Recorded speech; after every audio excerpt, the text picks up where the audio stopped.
Hey all, welcome back to the archive. Before I start this episode, I just wanted to do a quick shout out to some great people in the comic book community here. I wanted to thank Mike at Night Tiger Comics and Jerry the Jitterbug. They invited me to my first live show, which was their annual Golden Age Patriotic and Propaganda comic book show. This is a show they do every year around the 4th of July period where they look at Golden Age books that just celebrate and honor this great country of ours. And it was great fellowshipping with these two.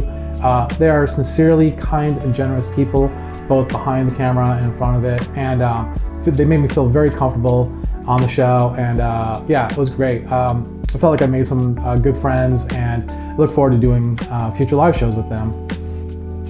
I also want to thank Chonko at Chonko's Comics for giving my channel a shout out on one of his recent episodes. Wasn't expecting that, and really blessed me. He digs into comics from all different eras, but he gets into Golden Age stuff, which is really my era.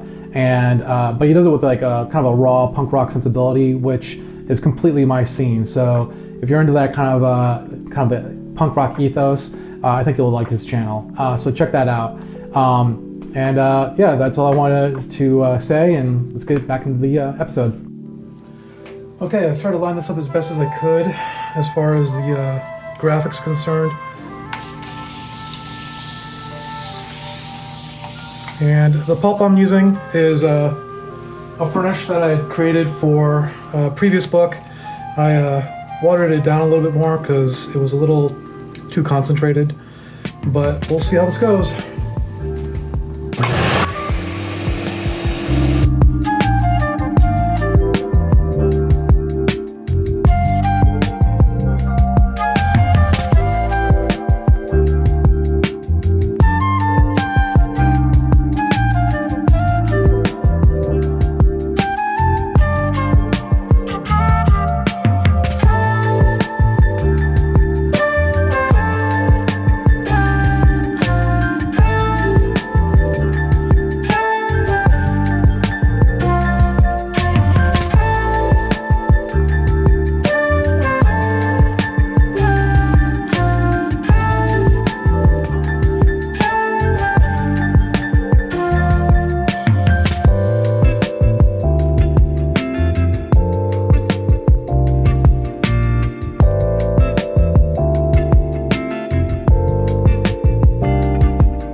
Just to quickly explain what I was experiencing with this vacuum cable. As I'm vacuuming, the suction is really pushing down in the center here. And so all the furnish is kind of sliding into the center instead of straight through. I did just work on trying to reinforce the wood. There's like a wood stick or a block here, kind of supporting this side of this laser screen. And so I do have that kind of reinforced now so that it doesn't give as much on that side. But if anyone in the comments has any ideas about how to sort of reinforce this center so that I'm not dealing with the same issue. I mean, maybe this is all I needed to do was work on this side a little bit, but we'll see. Okay, I've been kind of concerned about this for days. I'm not sure how I was going to make this work. And I'm still new at leaf casting. I've only leaf cast a few books, and this book was missing a lot of pieces. I probably should have taken more time to dry this. Jerry the Jitterbug, he takes days to dry his leaf casting wraps, but I take hours. He's been doing this for years now, so he obviously knows what he's doing.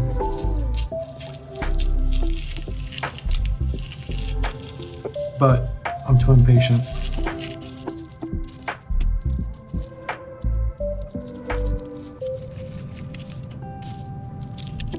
I'm beginning to see why Jerry takes so long to dry, because if you dry it quickly, it looks like it wants to shrink.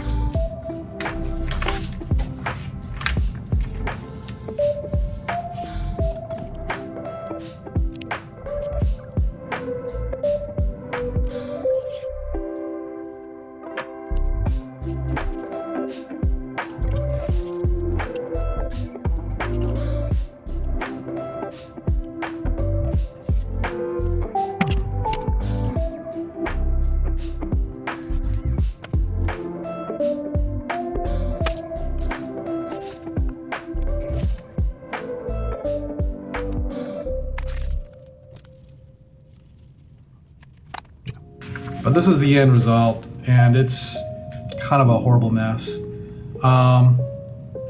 know, I've seen books on other channels that, you know, have required a lot more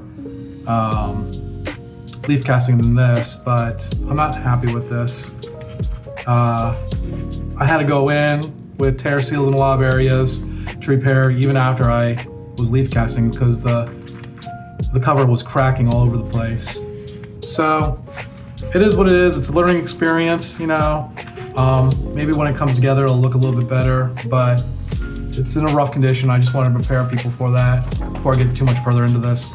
And then the first wrap. This was pretty ugly as well. I cleaned it up quite a bit because it looked actually worse than this, believe it or not.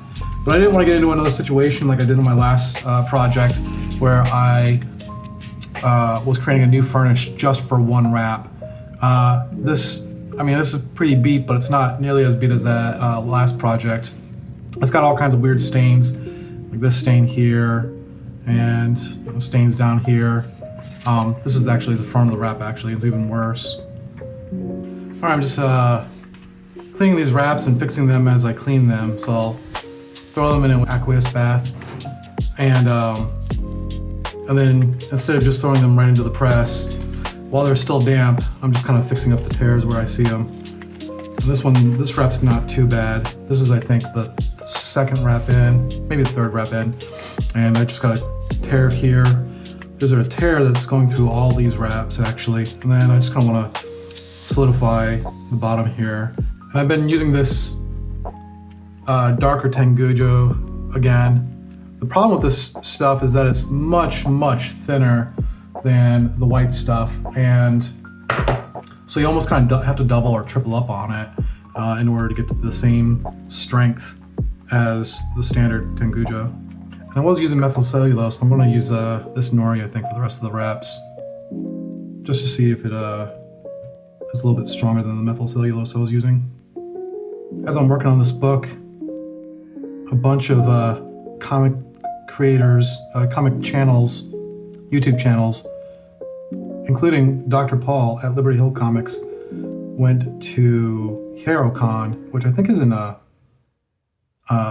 Carolina, or maybe it was South Carolina, can't remember. And he may have picked up a book for me to look at, which I'm really, really excited about, that I'll be featuring on this channel in a future episode. So stay tuned for that. And I really want to thank Dr. Paul for thinking of me and looking out for me. All right, good enough.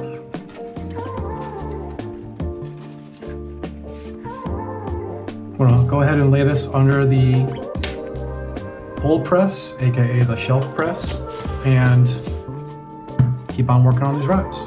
Just wanted to do a little video here. I tested the pH of this rat, and I've had these universal pH strips for a while, but I haven't used them yet.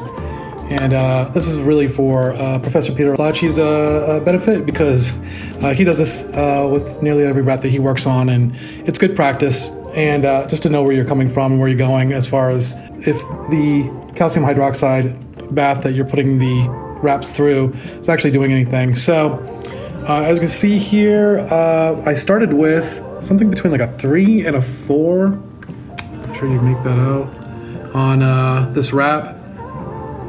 Yeah, it's like around there. And after the bath, I'm closer to like a 6 and around 6. Maybe edging into 7. It's hard to tell. So it looks like the bath is doing the job that it's supposed to. I'm closer to a neutral pH, which is exactly where I want to be. So just want to point that out. Well, I didn't really want to have to do this, but it looks like I'm going to have to do some more leaf casting to this wrap, this cover. It's got some issues that I need to be addressed. For instance, I thought I had measured it out pretty well as far as width, but when I line up some of these interior wraps behind it and kind of stamp it down, looks like I'm about 1 millimeter from the edge from where I need to be in order to cover up all the wraps. So I'm going to add some material to the interior of this cover on this side, because well, I'm still missing material from this area anyhow, I think. So, and also this centerfold, I popped out a little piece here as I was trying to clean it up a little bit, and I got some cracks through there as well. So I need to reinforce that anyhow. I got the piece that fell out right here, but yeah, so it looks like this wrap's not done yet. I really did not want to re-wet this wrap, especially after I had already sized it. I don't know how big of a deal that's going to be for me, but I gotta address this, I think. So yeah, so that's what I'm gonna do. Okay, I think I've got all the inner wraps cleaned up and patched up as well as I can. All right, so what I'm going to do, I think, is I'm going to recreate the staple holes, because a lot of the staple holes have tear seals on them. So I want to make sure all the wraps are lined up before I recreate the staple holes in the cover.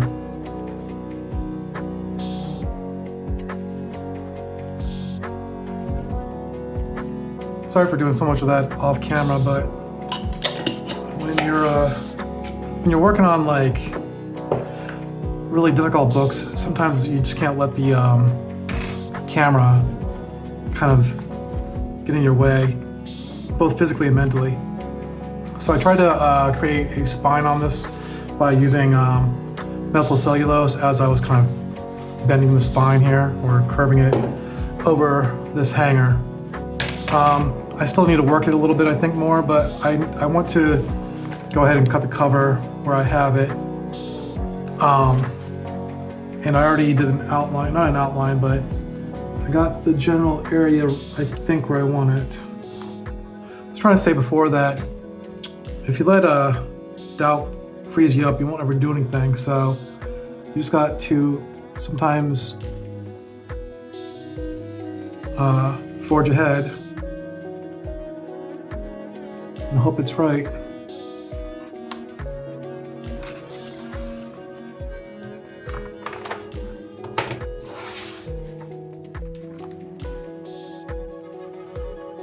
All right, I might need to cut that again, but like I said, that's a good start, I think. Okay, so let's sit this overnight in the humidity chamber here. Okay, we've got my stack here, and hope this works out. Okay, the book is done baking, and see how it came out.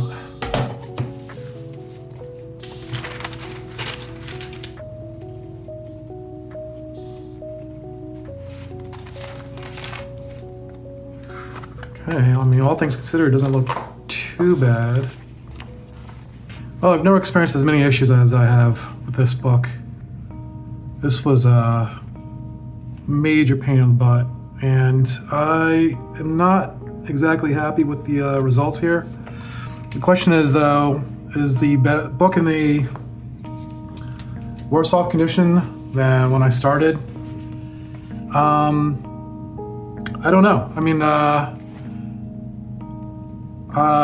you couldn't flip through this book without falling apart when I first took it out of that bag, and I can flip through it now. The spine is not exactly where I wanted it, and I have a little bit too much material here on this edge. When I realized the cover wasn't going to wrap around these inner wraps completely, I think the main issue was that I did not have enough distance at the spine between the front and the back cover. And instead of ripping out the leaf cast between the two, between the back and the front cover, I just extended the cover on this side a little bit further. And I don't know if that looks right and or if that was the best idea. This book will clearly not go to CGC. This book was really, really challenging. I learned a lot of things working on this and a lot of things not to do. It's a bit of an eyesore in my opinion, and there's a lot of things I would have done differently for sure. And I may still work on it a little bit, but at least you can thumb through it now, you know? At least you can read it. The artwork in this is phenomenal. I mean, it's better than some modern comics I've seen. And I'm glad to have it in my collection. My hat's off to Captain Larry for the work that he did on his book. He did an exceptional job, and I don't think this is anywhere close to what he was able to accomplish. But I think I had a little bit more challenge, a few more challenges than he did. So just want to make a short addendum to this video. I noticed a bit of adhesive up here at the T that was still on there, and I needed to pull it off. And in so doing, I lost quite a bit of ink up here, and I felt I needed to repress the book as well, which I did. I think the before and afters are not going to be too kind to this book, but again, at least you can flip through it without it falling apart. So it's definitely a reader's copy. And so I hope the next book will come out better. So at least I learned a lot from doing this. As I record this, it's the 4th of July, and I just want to say how grateful I am to be an American. I think that, you know, we do live in the greatest country on earth. I've been to other nations, and I thought they were beautiful, and I'd love to visit them again, but I love being an American, and I love America. So anyhow, God bless USA, and see you in the next video.